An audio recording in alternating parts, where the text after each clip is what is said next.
Okay, good evening, everyone. It's a pleasure to be on Masterminds today. I thank Pradeep and Hari for inviting me to present this particular topic. This particular topic is is dear to me for reasons I may touch upon later. Professionalism is the topic. As I've written here, it is something. It's a concept that is difficult to define and something to be inculcated by practice. Now, coming to the contents of today's presentation, I'm going to briefly set the context of the rest of the module. I'm going to define, or rather try to define, what professionalism is by way of a few guiding principles, 4 principles to be precise, and examples associated with those principles. And I'm going to talk briefly about how professionalism can be nurtured right from the childhood. That's it. That's going to be the content. Okay, to start with, just give me 1 second. Is there a way to remove the bar, the zoom bar from the top to the side or somewhere else? Yeah, you can drag it down. Ah, yes. Okay. Right. Okay. To set the context, when you think of this term professionalism, there are a few traits that might come to mind, right? And these are varied, and it's a huge list. So I'm just going to list a few here.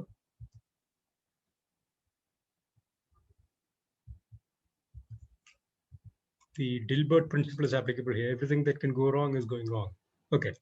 All right. Respect, to start with, is one of the professional traits. Then you have etiquette and manners. You have competence, professional competence, that is courtesy and politeness, communication, responsibility, excellence, teamwork, humility, standards and policies, that is following standards and policies, stewardship, emotional connect, attitude, honesty and integrity, punctuality, etc., and much more.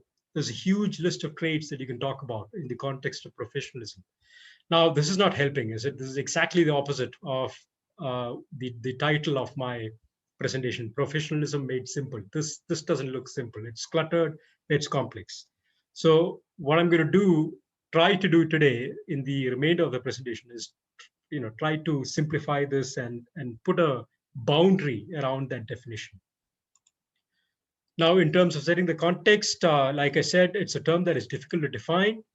It's a combination of the professional traits that I displayed earlier and even more that should be applied prudently according to the situation at hand. So, for example, when you walk into a five-star restaurant, the service there might be one of courtesy and politeness. Right? They will be very sweet with you in their behavior, in their interaction with you. Now, if the same thing, if you apply the same courtesy to a subordinate of yours who's not performing his job well, that doesn't work very well, right? So when you say politeness and courtesy is a professional trait, it doesn't apply in all situations. So you have to apply your prudence to apply a combination of these professional traits according to the situation that you have. And for that same reason, a lot of discernment is involved in understanding what professionalism is and in applying that, right? It's pretty much like success. So if you talk about success, what's the formula for success? There's no fixed formula. You can talk about a few things that are required for success. One of the examples that I quote is, let's say, if you have computer skills, if you have good computer skills, you're likely to be successful.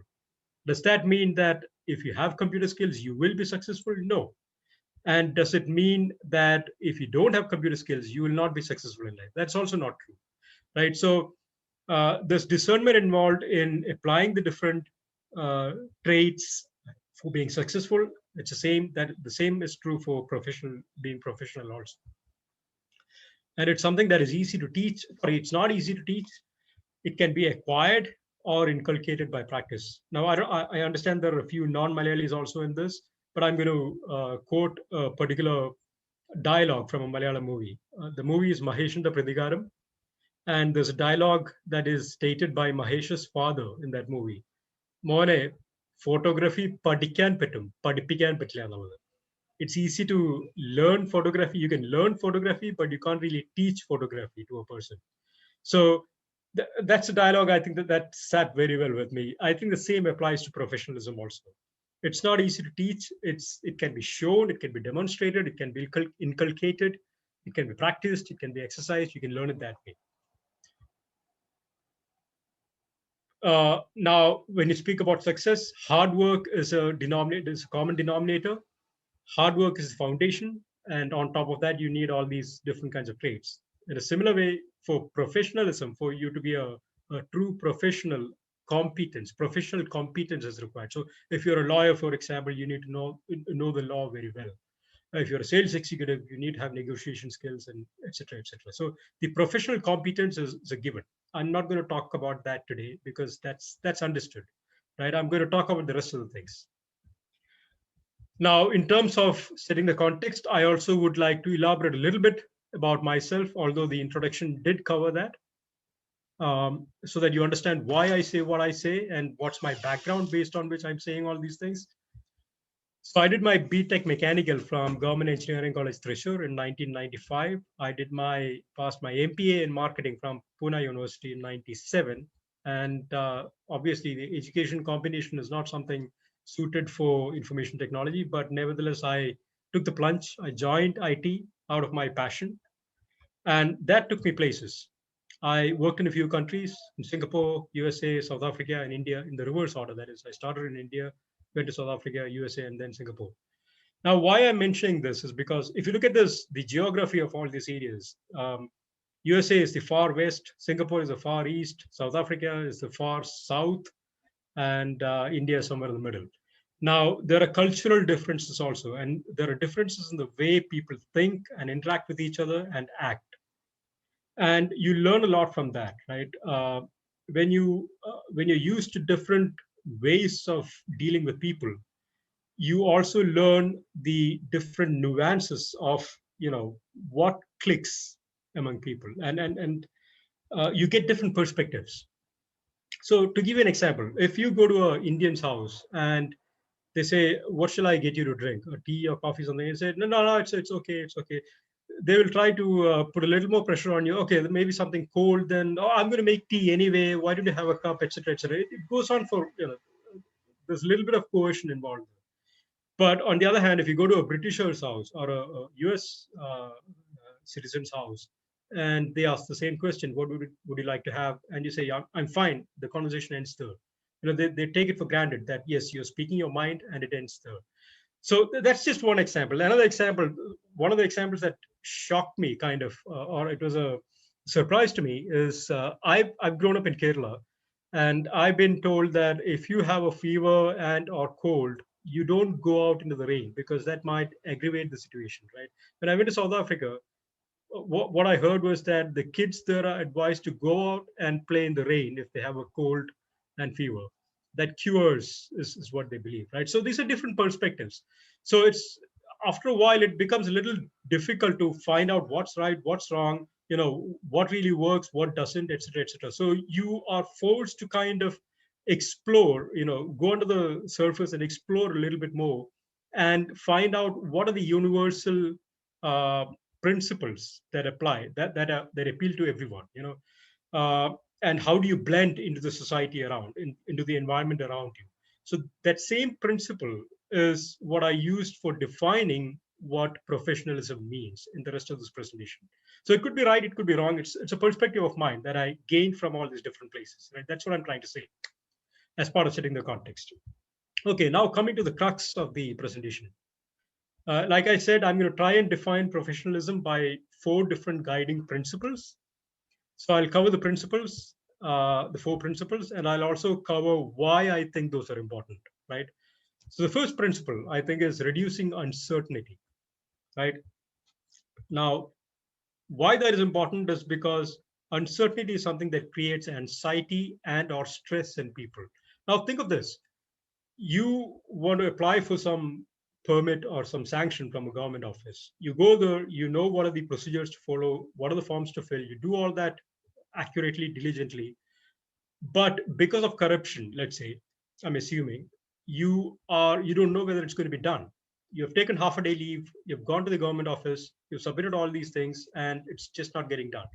They make some lame excuse or the other to, excuse me, to delay that process, right? Now that creates a, so you're not certain, although you've done everything right, you don't know what the outcome is. And if at all, you, I mean, in the olden days, you had to pay a bribe in almost every government office. You don't even know how much to pay, right? So there's an uncertainty there. Now that's not a very pleasant situation, right? So just think of that just hold on to that thought. The second principle is respect the other person or make the other person comfortable or at ease. So again, going back to the example of when you walk into a five-star hotel, why they might greet you, they might offer you something to drink, all that is part of their professionalism, right? When you walk into an interview, if the interviewer sees that you're nervous, he might put you at ease, he might make you comfortable by having a small chit chat. That's part of his professionalism, right? And why that is important is because everyone likes to feel good and be treated well. Now, the third principle is be credible and reliable. പച്ച മലയാളത്തിൽ പറയുകയാണെങ്കിൽ നമ്പാൻ കൊള്ളാവുന്ന ഒരാളാണെങ്കിൽ എല്ലാവർക്കും ഇഷ്ടമാണ്. So everyone likes to associate with honest, credible, and reliable people. So that's one of the principles to follow, right? And the final one is maintain high standards. And an example that I often quote here is, let's say you want to do a very mundane thing like filling up your petrol tank, right? And you see two petrol pumps on your way. One is a beautifully decorated thing, and the other one is a little shabby looking. All you need to do is it's the same petrol in both these pumps. It's the same price. It's the same amount of time that you spend there. I mean, it's hardly a minute or two that you spend in the petrol pump, provided there's no queue. But the natural tendency of the person, of everyone, is to go to the good-looking petrol pump, right? So standing out in a good way creates a good appeal, and that's why this particular principle is important. Maintaining high standards. Now I'll delve into a little more detail into these principles one by one. So let's be ready for that. At this stage, I mean, how do you do masterminds? Do you is it interactive, or are the question and answers reserved for the end? Yeah, usually QA we will reserve at the end. Okay, all right.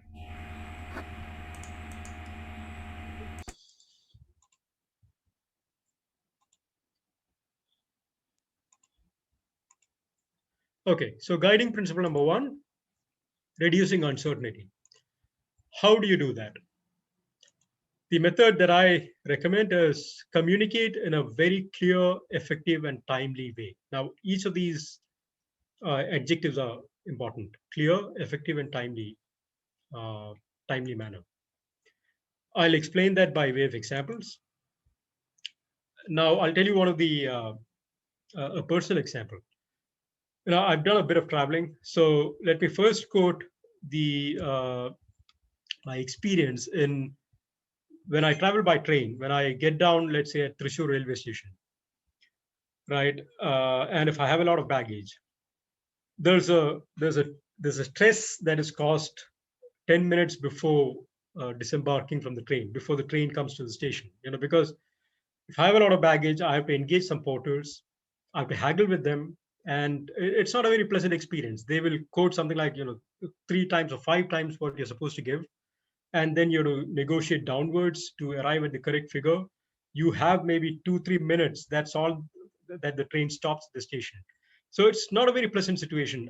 I don't really know how this whole haggling is going to end up, and whether I'll end up getting the short end of the stick. So all that makes me a little anxious, right? Now, on the other hand, I want to quote an example when I landed in New York airport for the first time. Now, a peculiarity of New York airport, JFK airport, and that's not a common practice in many parts of the world, except maybe a few Scandinavian countries, as far as I know, is for taking the luggage trolley, you have to pay a rent. Now, you're going to use the trolley only for maybe 5-10 minutes. You take the baggage from the carousel and you put it on the trolley, you go to the taxi. So 10 minutes is what it takes. For that 10 minutes, they charge a rent of $3. Now, when you go from India, the $3, when you convert that to rupees, at today's rate, it's 225 rupees. you're paying rent for 10 minutes of the trolley. That's a huge amount, right? So the first time I was a little, what is this? This is not something that I'm used to also. But the next time I knew I had to pay that $3 for the trolley. So I had change with me, $3 change with me, and I expect that. So there's no stress, there's no uncertainty there at all. I'm prepared for that. I planned for that as part of my trip. Uh, so if you look at the same thing, apply the same thing to Thrissur railway station, what would make me really comfortable is if there was a board, a tariff board there saying, if you have so many baggages, depending on the distance, let's say if you are in coach number 15, if you have to carry the bag to the main gate to the taxi, this is how much we charge per bag. And if you're in a closer coach, let's say coach number 3, this is the rate. If there's some kind of tariff board there, it would make my life a lot more easier, right? And also a complainer. If you have any complaints, call on this number. So that's a way of communicating, what I can expect when I land in the railway station. So that's one example that I want to quote. A few other things is setting agenda for meetings. Now, I want to say that in India, Indians, we generally are a little low on professionalism. We are good on being service minded, being of service to others, but for all the other aspects, we are a bit low. We have room to improve. Setting agenda for meetings, it's not a common practice among us Indians. Setting a schedule for meetings, putting a meeting on the calendar in advance, that is also not a very common practice. Yes, it's getting better now, but a lot of meetings happen, just like that. It's called for in a jiffy, and meetings happen like that. With work from home now, things are getting better. Things are changing, is what I understand. Uh, Being punctual. Now, just imagine if you're invited to a party or something, and the host would have invited maybe 100 people, and at 8 o'clock in the evening for a dinner party. And at 8 o'clock, there are like what, 20 people there. Now, so the same thing happened for the mastermind session also. At 9 o'clock, I think there were 5 people, right? And a lot of other people joined later on.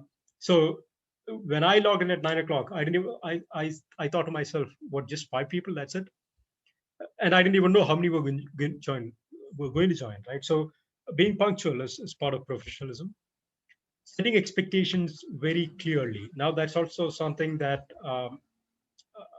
I want to touch upon the SMART principle that is followed in global corporates for setting expectations. So let's say in a professional environment, in a corporate environment, if you're giving a task to your subordinate, right? Make it very clear what is expected of him. If the outcome is this, let's say at the end of the year, the performance appraisal, it's going to be good. If the outcome is this, it's not going to be that good. If you set that very clearly, he knows what he needs to do and how well he needs to do it, instead of shooting in the dark. So the common principle, there's something called a SMART principle that is applied for setting the goals in a corporate environment. And I want to briefly touch upon that. SMART, each of the letters stand for something. S is for specific, be very specific in setting expectations.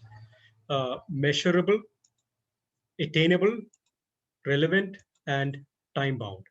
So to give you an example, let's say you have a personal goal of maybe, I don't know, looking better, right?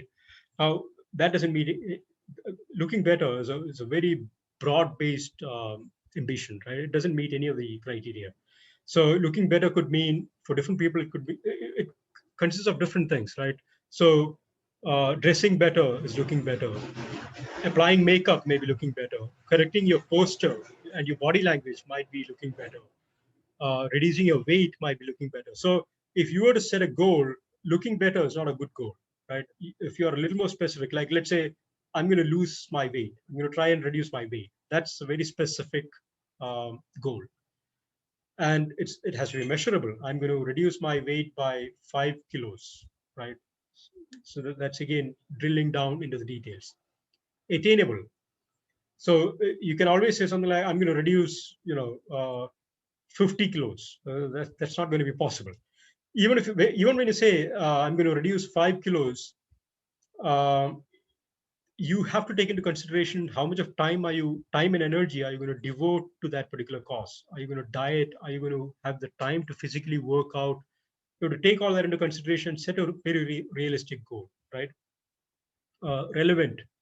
uh, as an example, if you're trying to reduce weight to look good, there are some African countries where it is considered being fat is considered to be beautiful. So your idea of reducing weight for looking good may not be very relevant, though, right? And it has to be time bound. So a good goal would be I will reduce 5 kilos in the next 2 months, right? If you leave it open, if it is not time bound, if we leave it open, there's a chance of it's not a very watertight goal.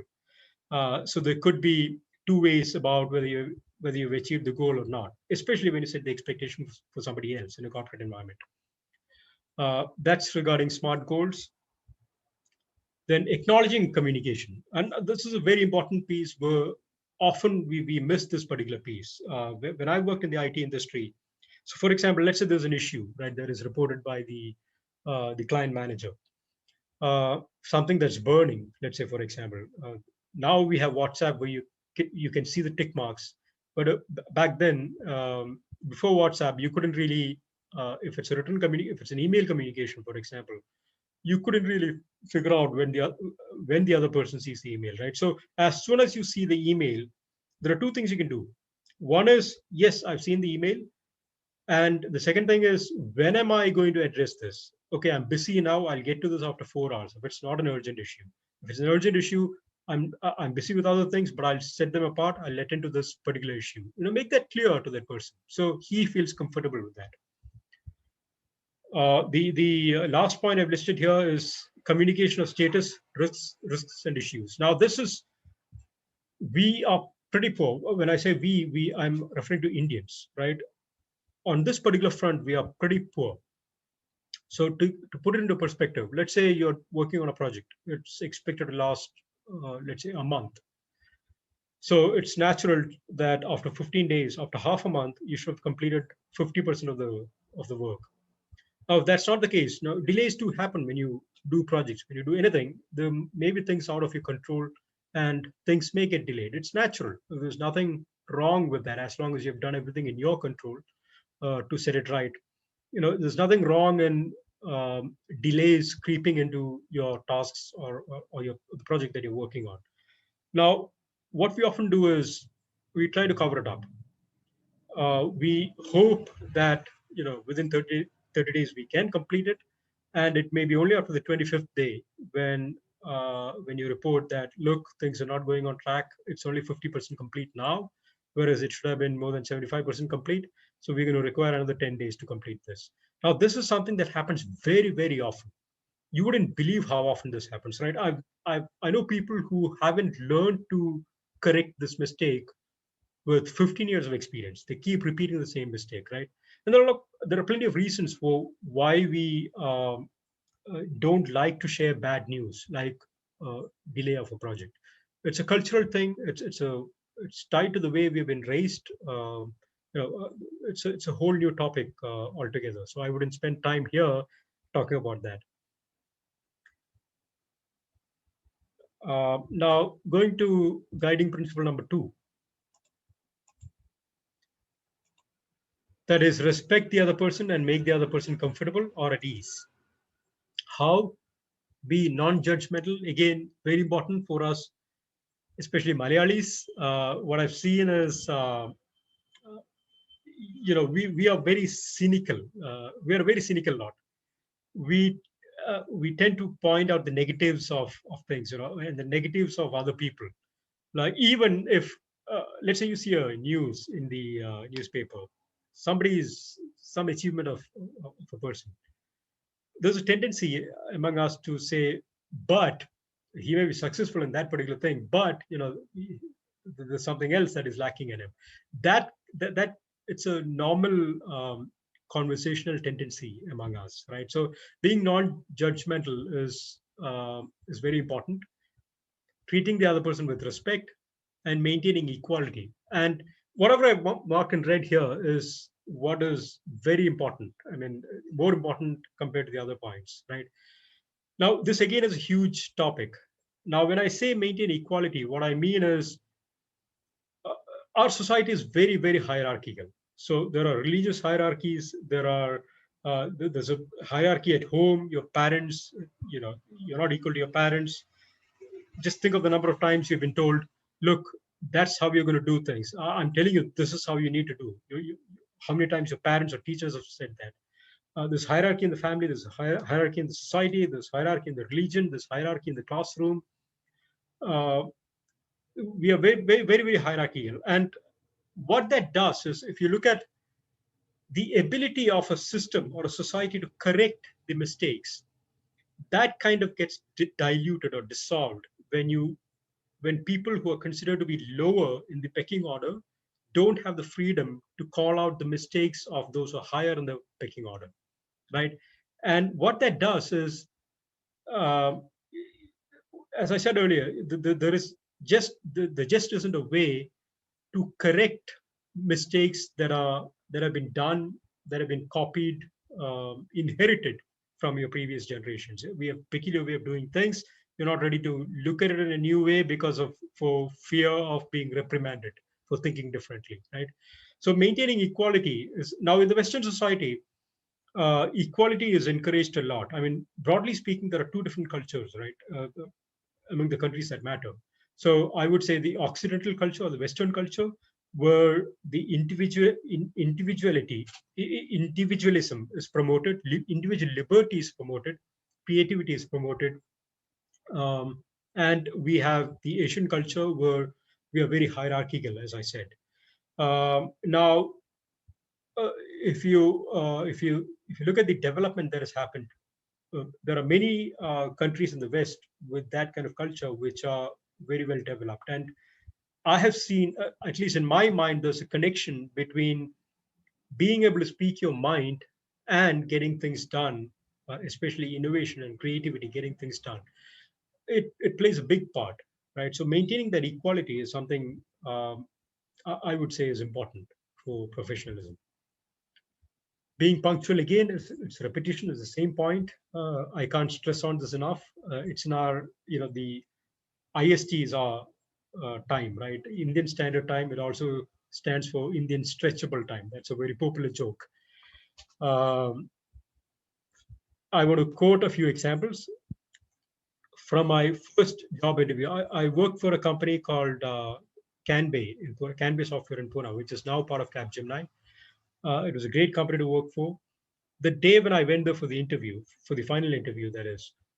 Now, a peculiarity in that company is that the final interview for every candidate is also with the managing director of the company. So I was waiting there along with some 10 other people, and there was a shortage of chairs in the waiting area. So maybe 8 of us were sitting down, and there were 2 or 3 people standing in that waiting area, right?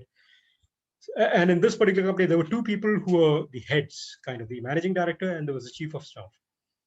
So I saw this chief of staff coming in. He saw two people were waiting there, standing there. Now there were peons around. He didn't call one of the peons and ask them to bring the chairs. He himself went inside a conference room. He pulled the chairs. He had these two or three standing people. He had them sit in those chairs. Right now, that is a mark of respect, right? I mean, um, he's so high up in the company, and these are fresh graduates who have come there for interview. So I saw that. I went inside. I met with the managing director, and there's something that he told me that stuck with me throughout my life. Right? He touched upon this equality. The way he put it is via an example. He said, whether you're having a cup of tea with, let's say, a big shot, like let's say the prime minister. One day you get a chance to have a cup of tea with the prime minister, or you're having a cup of tea with the janitor in this office. You should be at ease. In the first situation, the former situation, you shouldn't be nervous. You should be able to speak your mind. You should be able to have a cool discussion. You should be composed. And when you're speaking to the janitor, you respect him. Your chit chat with him should be friendly and one with respect. Now that's something that I carried throughout my life, and it makes a big difference. There are several situations. I can quote several examples. Again, for the paucity of time, I wouldn't go into the details, but there are several examples where that has helped immensely. making things easy for the other person, I want to share a small example here. So let's say WhatsApp etiquette, right? If I were to write a message to somebody, something like this, I tried calling you, I couldn't reach you, I need some information about your services. Obviously, this is to a company about from whom I want some information. Please call me back. Now, this doesn't say a whole lot about me, right? The person who sees the message doesn't even know who I am, what I am, where I'm from, etc., etc. So this is not a great message. A better form of the message would be: I tried calling you, couldn't reach you, etc., etc. Underneath, I add my name and maybe my city also, if it's a cross city, intercity call, where I'm from. Now, this is a much better message. Even better is tried calling you, blah, blah, blah, include my name and my contact number at the bottom. Now, the advantage of doing this is the person who sees the message, he can just click on it. You know how WhatsApp works, right? You can just click on the number, it'll take you to the phone book, you can directly dial it from there. If I don't have that number there, what that person has to do is he has to check my contact number. He has to add me to his contacts in the phone book, or at least try to add, then copy the number from there, go to the phone book, paste it there, and then dial. It's 3 or 4 different steps. Here, it's just a single step. So it is making it easy for him to call me. And trust me, the likelihood of that person returning the call is higher if you do it this way. So this is just a simple example of, so this I would say is the best way, right? A simple example of how you can be professional in your dealings. The next one is already consumed a lot of time. Okay, letting go of the ego, right? And this again ties back to the equality that I talked about earlier. I'll quickly share an example here. Like I said, I'm part of Thrissur Management Association. We bring in a lot of eminent speakers, just like masterminds. We bring in a lot of eminent speakers from all around the world for our webinars. Once I happened to contact a person who was my senior. He runs a very successful Silicon Valley company, um, extremely successful. So I sent him a message saying, "Hi, so and so." Conceal the name here because I haven't told him that I'll be presenting it here. Hi, so and so. This is Francis. I'm from so and so batch, mechanical batch. I would like to speak with you for 10 minutes. What's a good time? I'm in the IST time zone. And what he replied was this: send me an email, please, with the details. We can discuss on email. Now, I had thought to myself, I could have thought to myself, now, what is this? He was my senior. I was a known person to him. He doesn't have 10 minutes to spare for me. That's one thing that could have, gone into my mind. But that's not how I thought. And again, I was working in a bank. I was in important positions in a couple of banks. Now, this particular person, his product is something that is deployed in banks, and he would have to go through somebody like me, to get a foot in the door in the bank. Now, if I think all that, I would obviously, if I had that ego, I would obviously not take this well, right? This particular response from him. But that's not. But I understood that he was being very professional, so I replied in a very professional way back to him. It was a very professional email that I drafted, and it clicked. He engaged. That webinar happened. It was one of the best that we had in Thrissur Management Association, in fact. So what I'm coming to is, when you feel that equality between people, you let go of the ego. And things, when you let go of the ego, teamwork happens. Things start rolling. All right, that's the end of guiding principle number 2. Number 3 is, Pradeep, how are we doing on time? It's 9:45 now. Yeah. Uh, you can go up to 10. I think you can We'll complete. go up to 10. Okay, fine. I'll finish by 10. All right. Stand for the right thing. Again, in a hierarchical society, you can't always do this, but in a professional environment, that is what is expected. That is what is valued. Take responsibility for what you say and what you do. I'll tell you a simple example here. You know, when I first went to US, it was to a visit to Chicago. I was in something called production support, which is technical support, right? So we used to take turns. I used to do technical support, in a week. The next week used to be somebody else.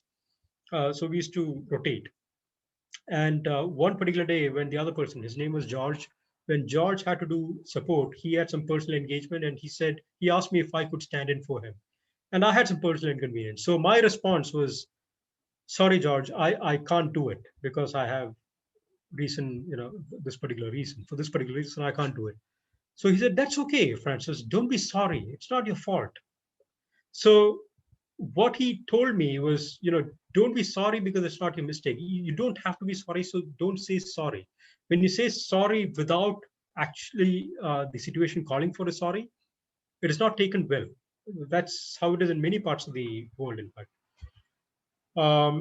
Prioritize your work, say no when you cannot. And I will explain that a little more. If you look at the tasks that you do, and if you map that on a scale of importance on one axis and urgency on the other axis. Now, many of you may be used to this concept. You can divide it into 4 different quadrants, right? So what is important and not so urgent, what is important and urgent, what is urgent and not so important, and finally, what is not important and not urgent. Now, I want the feedback from the audience here. Where is it that you should be focusing your time? What should be the focus area, ideally? Which of these 4 quadrants? And I want to make it a bit interactive here with the audience. Yeah, audience can unmute and. Important and urgent. Important and urgent, okay. Any other answers? Important and urgent. Small areas, sir. Small areas in the sense? All areas. All areas, okay. Okay. So 2 people said important and urgent. Anybody else? One person said all areas. Anybody else with a different view? Okay, my question is this: where should you be spending most of your time, ideally?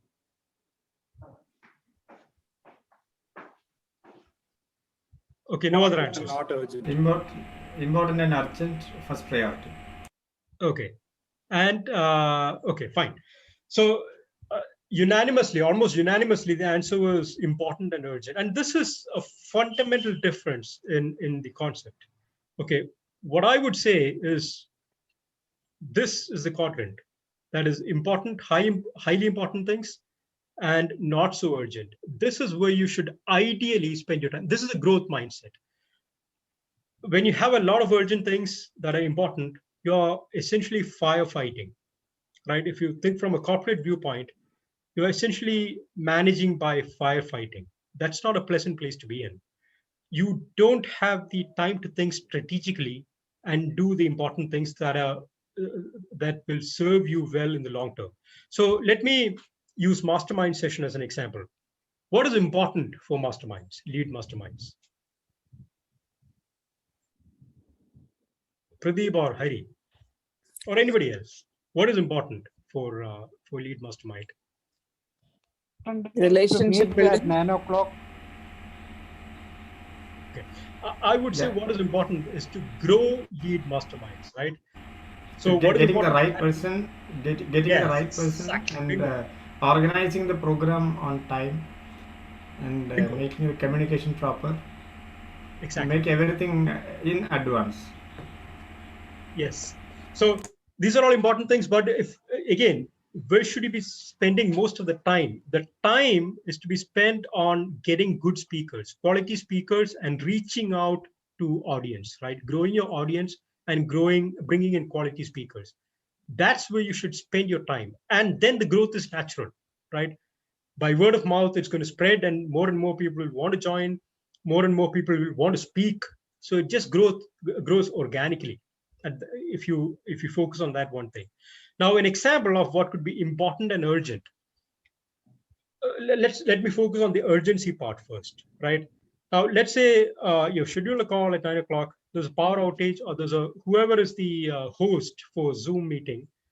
He has a power outage at home. Let's say Pradeep has a power outage at home, or he has an internet outage. His internet connectivity is very slow, which means that he can't start the call at all. Right now, it's an urgent situation. There are people who are waiting to join. The speaker is ready to join. It's an urgent situation. It has to be fixed urgently, right? Now that's an urgent situation.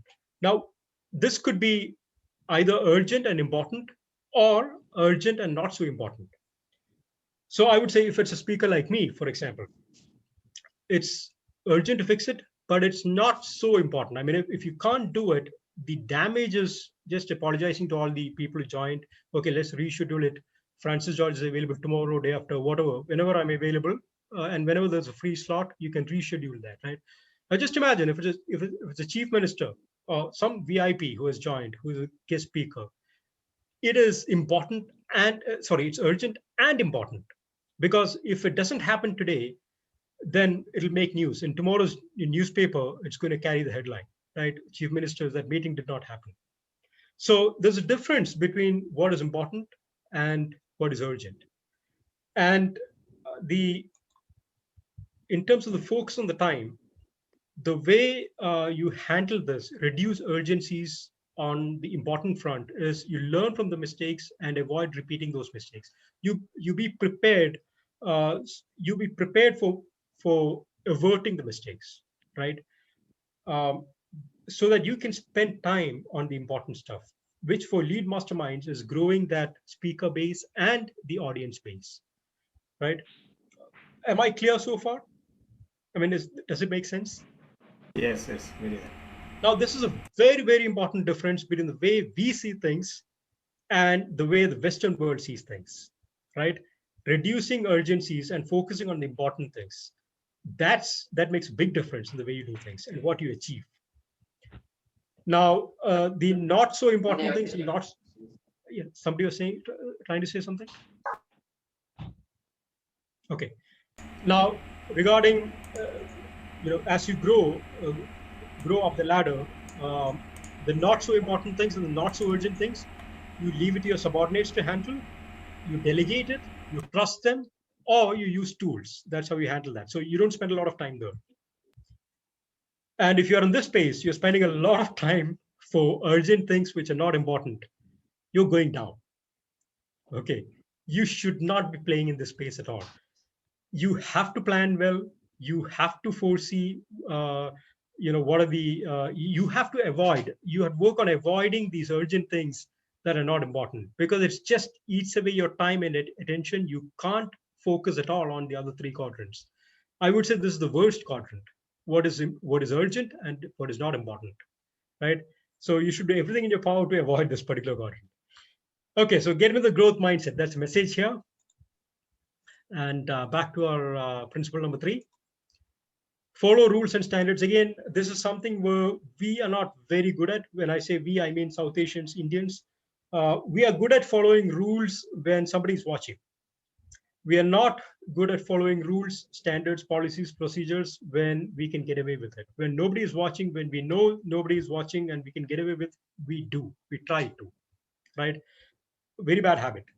And again, I can this is a separate session altogether. I can quote a lot of things where this does a lot of harm, but I'll leave it at that for the time being. Be punctual. Again, I'm repeating this again and again. Just let's say you have called somebody home for repairing something, or you have something urgent, or let's say you go to a hospital, right, into the emergency room. You expect the doctor to be there. Doctor said he will come in 10 minutes. He doesn't turn up in 10 minutes. Just imagine the tension that you have at that point, right? You are in pain, you are hurt, and the doctor doesn't show up on time. Being punctual is part of your reliability. It's part of your reducing uncertainty. It is part of all these principles that I said. Learning to work effectively in teams. Again, letting go of ego is a big thing here. I wouldn't spend too much time. That's again a big topic in itself. Now, one thing that I want to say here is, in terms of working effectively in teams, there's politics everywhere, right? All over the world, there's politics, office politics. I'm referring to. An additional dimension that we see in India is we are a very, very diverse country. So you have Malayali politics in MNCs in cities. You have Malayali politics, you have Tamilian politics, you have North Indian politics. You have a lot of different varieties of politics going on in office. That hinders teamwork to a large extent, right? So working effectively in teams is, again, is part of being very professional. And I want to touch on an example here, and I want people's viewpoint again, right? And this is my own example of my own experience of opening a bank account. I wouldn't mention which bank here. That's not very nice of me to say. I went to a particular bank for opening an account. It was a current account, excuse me, for a business that my wife is doing. I filled up the forms and I gave it. And the lady said it'll take 2 days. They have to send the application to the back office. They will process it, and it's 2 days time. You'll hear back from us. You'll get an email with the account number and details in 2 days time. I said fine, okay. And it wasn't urgent at that point for me, so I said fine. I left. After 3-4 days, I heard nothing from the bank. I followed up. I called her. She said, "Oh, let me follow up. They haven't done it," and she quoted some reason for the delay. I said, fine. 2 or 3 days again go by. It's a week by now. It was supposed to be done in 2 days. It's a week by now. I stop by at the bank. I ask her what's going on. Have you followed up? She said, yes, I had told him, the other person in the back office, he hasn't acted on it yet. And she's quoted some reason. Then I said, okay, just escalate that, tell that person's boss, because it's not being done. It was supposed to be done in 2 days. Escalate this to the person's boss. Let's see what happens. She agreed to do it. Here again, 2 days passed, nothing happens. I called her. I asked her, did you escalate? She said, no, I took it up with the same person and he said he will do it. 2-3 days pass again. By now it's 2 weeks. I barged into the bank, right? I told her, look, I want it done now. I don't want you to call the same person at your level again. I want you to pick up the phone and talk to the boss of that person. And if you can't do it, I will do it. Give the phone to me. I will talk to that person. I want it done today and no excuses. And I sat there and I got it done. Now, that lady, see, in our culture, it's not, we don't want to, so a person, your colleague who is working at the same level in another department, you don't want to complain. You don't want to reprimand that person, right? You don't want to complain against that person, especially if you know that that person has genuine reasons for the delay.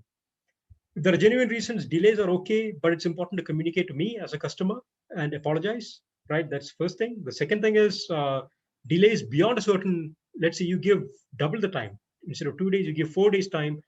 Beyond that, it's not acceptable. As a bank, it is just not acceptable. So that lady had put the foot down, and whatever is the cause of that delay, the person at that same level cannot fix it. It has to go 1 level up or 2 levels up, 3 levels up. According to the gravity of the situation, it has to move up.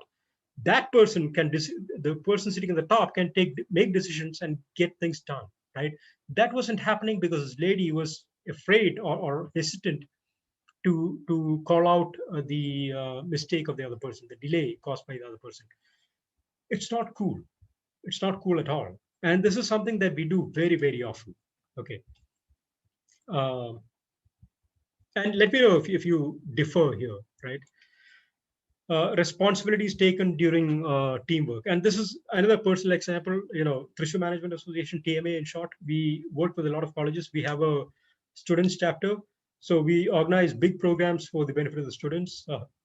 And we usually involve students for organizing those events, right? So, organizing meeting, we had segregated the roles and responsibilities. We had given the responsibilities to the various students. Everything was clear. It was communicated over and over again. And on the day of the event, what happened is the students, they're students, they're friends with each other.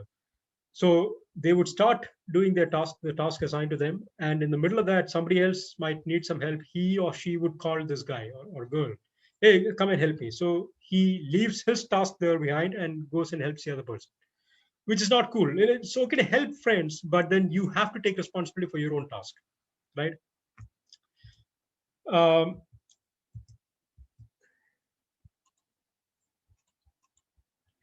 Okay, the last example that I want to share here is sharing of passwords. This is again happens this is an actual thing that has happened in one of the companies that I worked in.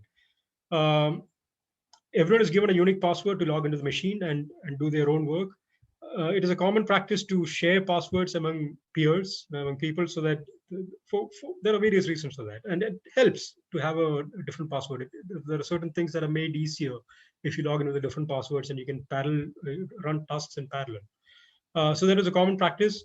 And once one of the, say, person A logged in with the password of person B, and this person A made a mistake, a big mistake, a very costly mistake. And guess who got fired? Person B is who got fired because person B is responsible for his or her password. That's it. I mean, and that concept wasn't there among the fresh graduates. And thereafter, we made it a point to train, to specifically tell repeatedly to the fresh graduates, do not share the password. If at all you do, it's your responsibility and only your responsibility, right? Okay, guiding principle number 4. I'll skim through this pretty quick because it's self-explanatory.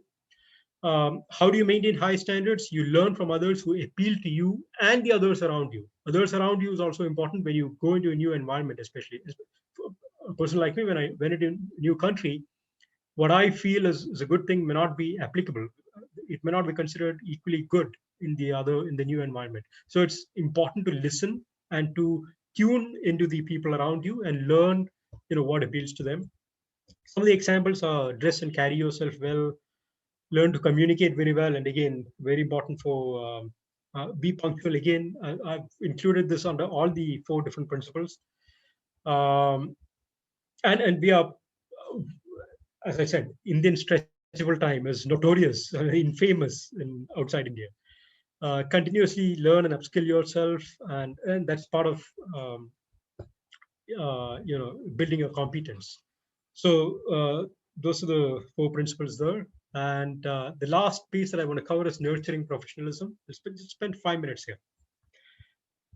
Now, this is something that needs to be done right from the childhood. And what I've included here is something that is done in the Western countries right from the childhood, from class 1 onwards.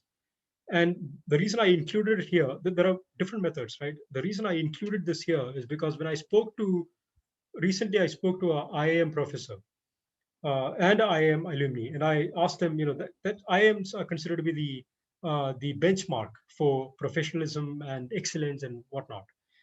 I asked them, how do you grow or nurture professionalism among the students? And strangely enough, he said the same thing, exact same thing that is done in the Western countries right from childhood. So I'll touch upon that. Catch them young. I mean, it's better to start from the childhood.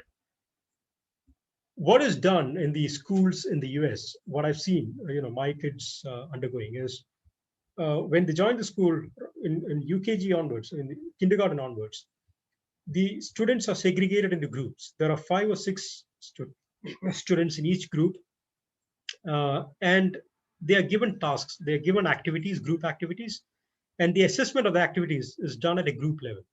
And if the marks are given to a group, if a group lags behind, it's the group's responsibility to bring that group, build on their strengths and bring up the group. So there's no individual responsibility for the negative aspects of getting something done. But when the praise is always, it could be individual, it could be to the group also. When you're saying something positive, it could be individual, but when you're saying something negative, it's always to the group. So it's a shared responsibility. That feeling of responsibility, you feel responsible if your group is not doing well. So this peer pressure within that group to do better, to excel, right? And to do whatever is said. Expectations would have been set for the group activities to meet the expectations or to excel and go beyond the expectations. That comes by way of peer pressure within the group. And that's a very, very effective way. The same thing that is done in IIMs also is what I heard, what I gathered. Yeah, so what I said, design group activities, give the guidance and set expectations, and measure the performance of the groups and compare against one another so that they themselves, the system corrects itself, in groups. That's it. I've taken more than my fair share of time covering this topic. It's been an hour. I hope you enjoyed it.